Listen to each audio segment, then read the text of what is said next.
యెహోవా సెలవిచ్చుచున్నాడు, ఎవడు దీనుడై ఎవడు దీనుడై నలిగిన హృదయము గలవాడై నా మాట విని వణుకుచుండును వానినే నేను దృష్టించుచున్నాను అనగా చూచుచున్నాను.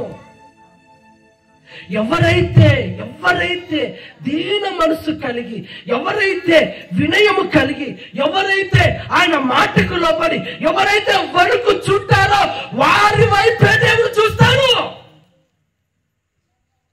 ఆయన చేతిలో అన్ని ఉన్నాయి.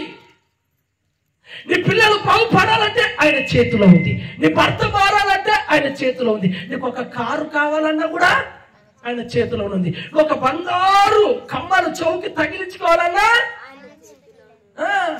బంగారు కడలు చేపించుకొని కాళ్ళకు తగిలించుకోవాలన్నా అన్ని ఆయన చేతులు ఉన్నాయి కదా. ఆయన చేతిలో నుండి నీ చేతిలోకి రావాలంటే నీ పరిస్థితిని ప్రభు చూడాలి కదా. నీ స్థితి ఏంటో దేవుడు చూడాలి కదా. నువ్వు ఎలా కన్నీళ్ళు కాడుస్తున్నావో దేవుడు చూడాలి కదా. నువ్వు ఎంత బాధపడుతున్నావో దేవుడు చూడాలి కదా. అర్థమవుతుందా? కానీ మనం ఏం చేస్తున్నాం తెలుసా? ఎదురుంటి పుల్లక్కకు, పక్కింటి ఎల్లక్కకు చెప్పుకొని తెగ బాధపడిపోతుంటాం. ఎంత బాధను. ఈ చీర చాలా చక్కగా ఉంది అక్క,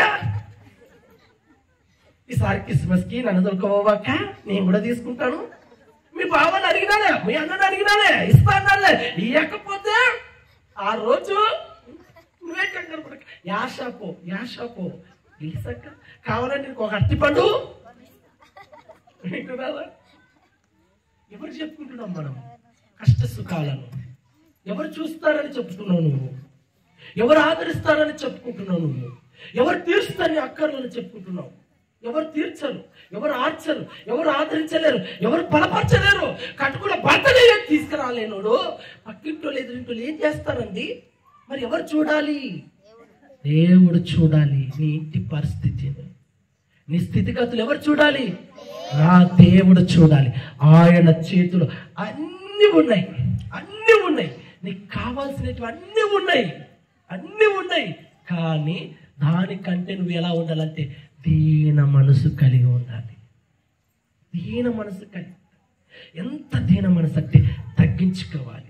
ఒక్క మాట చెప్తాను, గర్వంగా నేను చెప్పడం లేదండి, అహంకారంగా నేను చెప్పడం లేదు. నన్ను గనక చూస్తే చిన్న పిల్లలు మొదలుకొని ముసలుల వరకు, పెద్దలు మొదలుకొని చిన్నల వరకు, ఉద్యోగస్తులు మొదలుకొని పని చేసుకున్నంత వరకు ఎంతలా ప్రేమిస్తారో తెలుసా అండి? కారణం ఏంటో తెలుసా? అందరి ఎదల నా ప్రేమను పంచుతాను.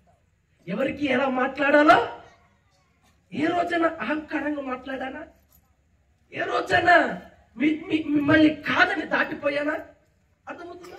మరి ఇంత మీ మదిలో నేను చోటు సంపాదించుకోగలిగినానంటే నాలో దేవుడు ఆ లక్షణం పెట్టాడు కదా, దాన్ని నేను అలవాటు చేసుకుని. అందుకే ఈరోజు ఎంతమంది నేనంటాను, ఇదే దీన మనసు మీరు కూడా కలిగి ఉంటే, ఇదే వినయతత్వము మీరు కలిగి ఉంటే మిమ్మల్ని చూడాడా దేవుడు?